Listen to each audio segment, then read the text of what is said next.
Salut, ici c'est Pascal et je te souhaite la bienvenue dans ce podcast Couple Heureux, le podcast dans lequel on apprend à faire face à toutes les situations, quel que soit ce que l'on traverse, pour apprendre à s'aimer. Aujourd'hui, je voudrais te parler d'un sujet qui revient souvent, c'est les conflits dans le couple. Tu sais, ces moments où tu sens que ça monte, que la tension est là, que tu n'arrives plus à entendre l'autre, ni à te faire entendre d'ailleurs. Et souvent la question qu'on se pose c'est comment faire pour résoudre ça, pour résoudre ce conflit? Comment résoudre tous nos conflits? Comme s'il y avait une bonne méthode, une bonne formule, un bon mot à dire pour que tout rentre dans l'ordre. Mais je vais te proposer autre chose aujourd'hui. Et si le conflit n'était pas le vrai problème? Et si en cherchant à le résoudre comme on éteint un incendie, on passait à côté de quelque chose de beaucoup plus profond? Je vais te parler de 3 choses en fait aujourd'hui. D'abord, pourquoi les conflits sont inévitables et même utiles. Ensuite, pourquoi résoudre, ça ne veut pas dire faire disparaître les conflits. Et enfin, je te proposerai un moment à vivre en couple pour transformer les conflits en occasion de grandir à deux.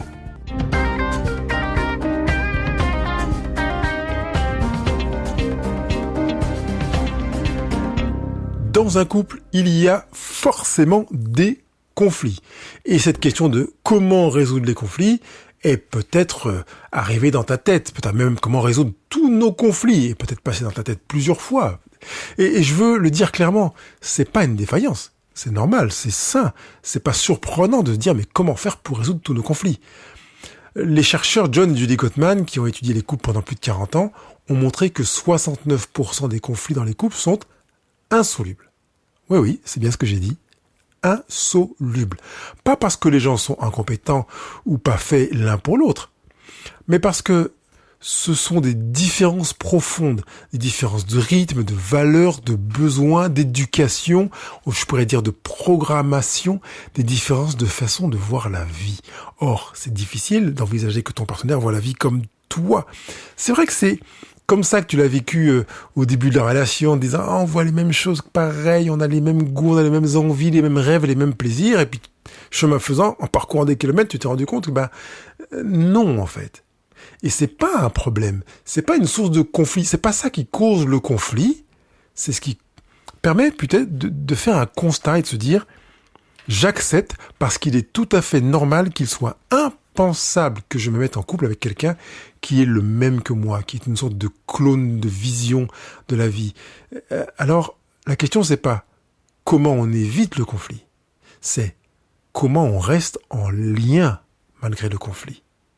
Parce que quel que soit le couple dans lequel tu vas t'installer, quel que soit le couple dans lequel tu t'es installé, si tu es dans plusieurs couples, même si c'est ton premier couple, la question demeure. Comment on reste en lien avec ou malgré le conflit? C'est pas le conflit qui abîme le couple. C'est ce que l'on fait du conflit qui peut abîmer le couple. C'est l'absence d'écoute, c'est l'attaque, la défense, le silence qui dure, le repli, la fermeture. Mais le conflit en lui-même, il peut être une porte, une invitation, une mise à nu. Alors, c'est très difficile, j'entends très bien, quand justement on est dans une crise conjugale, que c'est très dur, on est tendu, on a envie de se mettre dessus, on n'a plus envie de voir l'autre, on n'a plus envie de le toucher, plus envie d'être en relation avec lui du tout, parce qu'on ne peut pas le supporter. Il est devenu le mal incarné, et c'est du coup quelque chose qui est douloureux. De se dire, mais en fait, c'est pas le conflit qui est un problème. Et on n'a pas forcément besoin de chercher à résoudre le conflit. Dire mais Pascal, tu es sérieux là dans ce que tu racontes? Parce que moi j'aimerais bien que ça se mette sur pause, que ça s'arrête. Mais si tu te souviens que un conflit n'est pas un bug dans le système, c'est une expression de la différence, tu pourras plus facilement entendre le conflit, même en situation de crise, te dire tiens, ce conflit-là est en train de manifester des différences. Et en plus, la plupart du temps, on a conscience, on a l'impression que différence c'est un problème. Non! C'est une prise de conscience de différence. Tiens, je réalise que mon partenaire ne fonctionne pas comme je le voudrais, que mon partenaire n'est pas moi, que je n'ai pas de pouvoir sur lui, que j'ai du pouvoir uniquement sur moi et que j'ai à grandir dans l'expression de mon pouvoir, dans ma capacité à vivre l'acceptation et que peut-être, comme je me suis engagé dans une relation conjugale sans ces outils-là qui m'auraient été bien utiles, eh bien je me retrouve en difficulté. Je rappelle que John et Julie Gottman disent que 69% des conflits sont insolubles dans le couple. Ça veut dire que ces conflits-là vont revenir. Et le fait d'entendre que ce sont des situations qui vont venir, revenir et revenir, peut nous permettre de dire, oui, finalement, c'est effectivement pas un dysfonctionnement. C'est un révélateur d'une manière de vivre différente. Légitime parce qu'on n'a pas grandi dans le même foyer, ou même dans le même foyer légitime parce qu'on n'est pas les mêmes, et que c'est donc normal qu'il y ait des conflits. Donc la question n'est pas de chercher à faire disparaître les conflits, mais comment vivre avec les conflits, comment les utiliser, comment les traverser ensemble, au lieu de refuser le conflit. Parce que refuser le conflit, c'est refuser la complexité d'une vraie relation, c'est refuser l'enrichissement d'une vraie relation. La présence d'un conflit, c'est pas un signe que le couple va mal non plus, hein. L'absence de lien autour du conflit, elle peut être présente, et même signifier que le couple a besoin d'apprendre à créer du lien avec le conflit. Et on pourrait se pencher sur les 31% restants de conflits solubles, pour reprendre l'expression de John et Julie Gottman, et finalement commencer à se dire, alors on va résoudre au moins les 31% des conflits que nous rencontrons. Mais j'ai un problème avec cette expression, ou ce verbe résoudre, parce que ça donne l'impression qu'il y a un problème.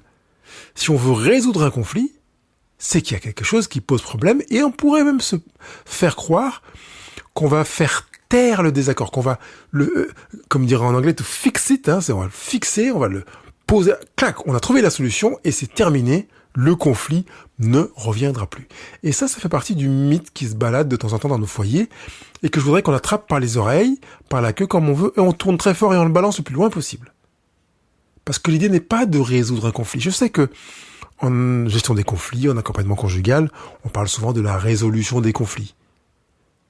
Mais comme ça laisse entendre qu'on va définitivement enrayer le conflit en cours, je trouve que c'est peut-être dommageable dans la relation conjugale. Parce que dans le couple, la vraie résolution, si je peux parler quand même de résolution pour que ce soit bien clair pour nous tous, c'est l'ouverture du dialogue. C'est la création d'un espace où chacun peut exister. C'est le maintien du lien. Ça résout le conflit. Le but n'est pas d'avoir raison, d'avoir tort, de fixer à jamais avec une solution hyper idéale, mais c'est de rester en lien même dans la divergence. C'est dans ce sens-là qu'on peut envisager la notion de résolution de conflit. C'est changer de posture, en fait. C'est de me dire, je voyais ça comme étant un véritable problème. Aujourd'hui, j'ai choisi de le voir comme un chemin sur lequel on peut avancer ensemble, main dans la main en connexion, et qui nous a servi pour qu'on l'utilise pour apprendre à mieux se connaître, pour apprendre à mieux se dévoiler, pour apprendre à se rapprocher. On n'est plus dans une opposition finalement. On sort donc de l'opposition d'écoute. Et puis on sort du reproche de l'expression, et on passe plutôt dans l'expression des besoins. Et puis on sort de la fermeture et on va dans la curiosité.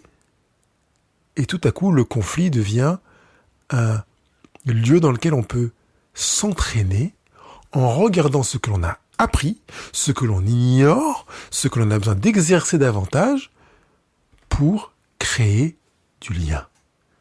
Ça demande un changement de posture.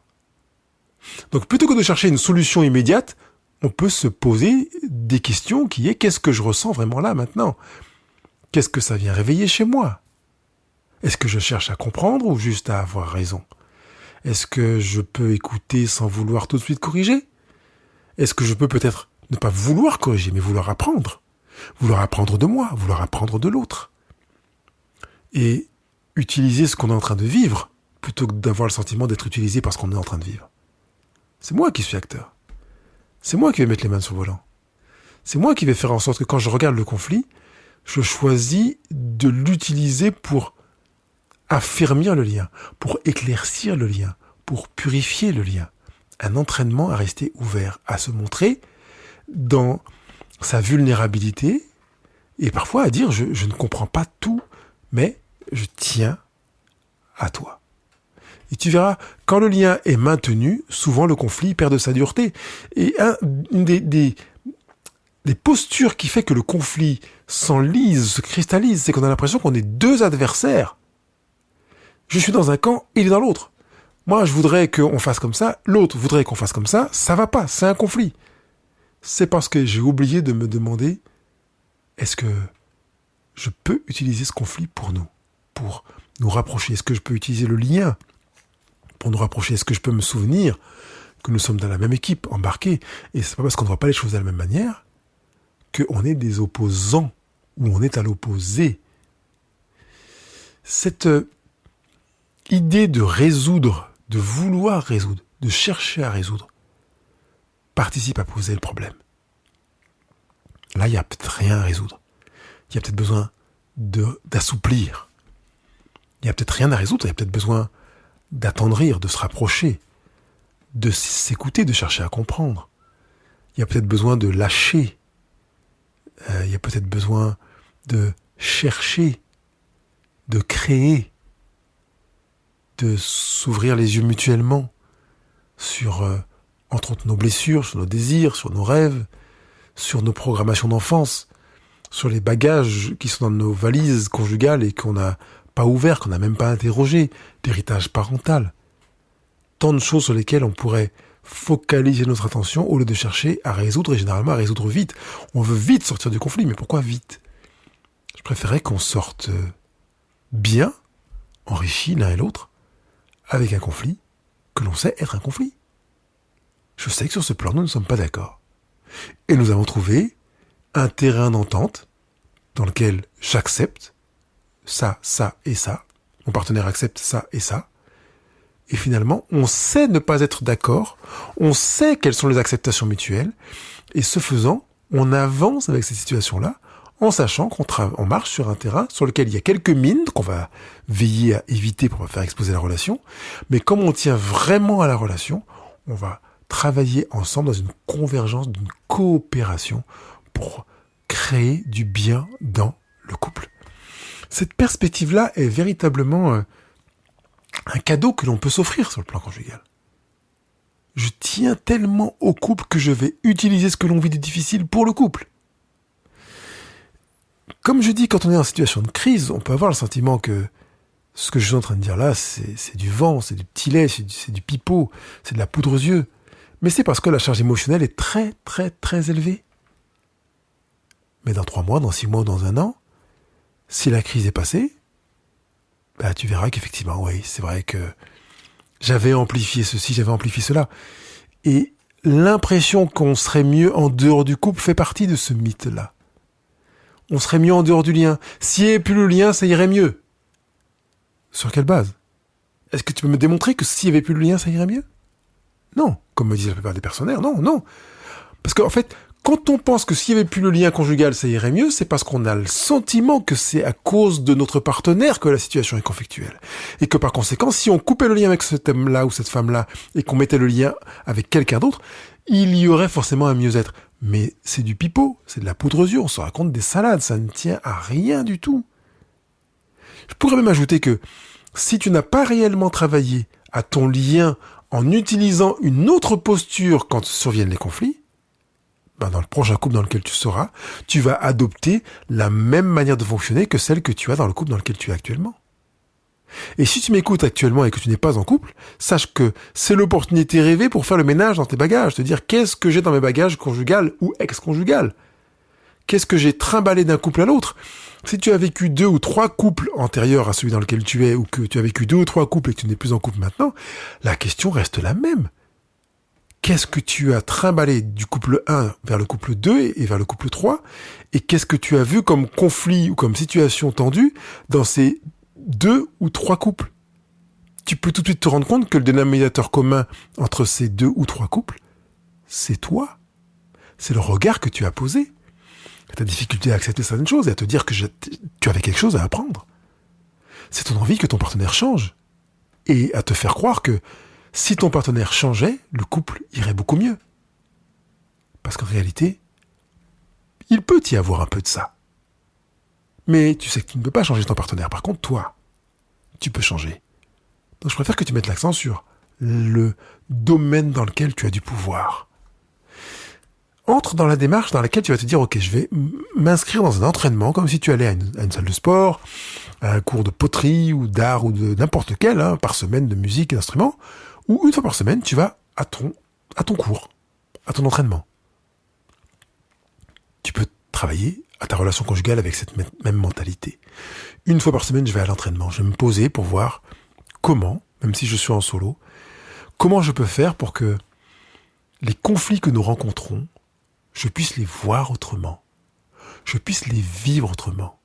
Je puisse les percevoir autrement. Et tu as vu que tout à l'heure, j'ai pris l'exemple que si on changeait le partenaire en te gardant toi, il est fort probable que l'autre nouveau partenaire vive les choses autrement. Ça veut donc dire que c'est ta perception qui est déterminante, prépondérante dans ton expérience de relation conjugale et notamment dans le regard que tu poses sur le conflit. Comment tu peux voir les choses autrement? Comment peux-tu les vivre autrement? Comment peux-tu les accueillir autrement? Qu'est-ce que tu peux renforcer et minimiser pour mieux vivre les conflits que tu rencontres?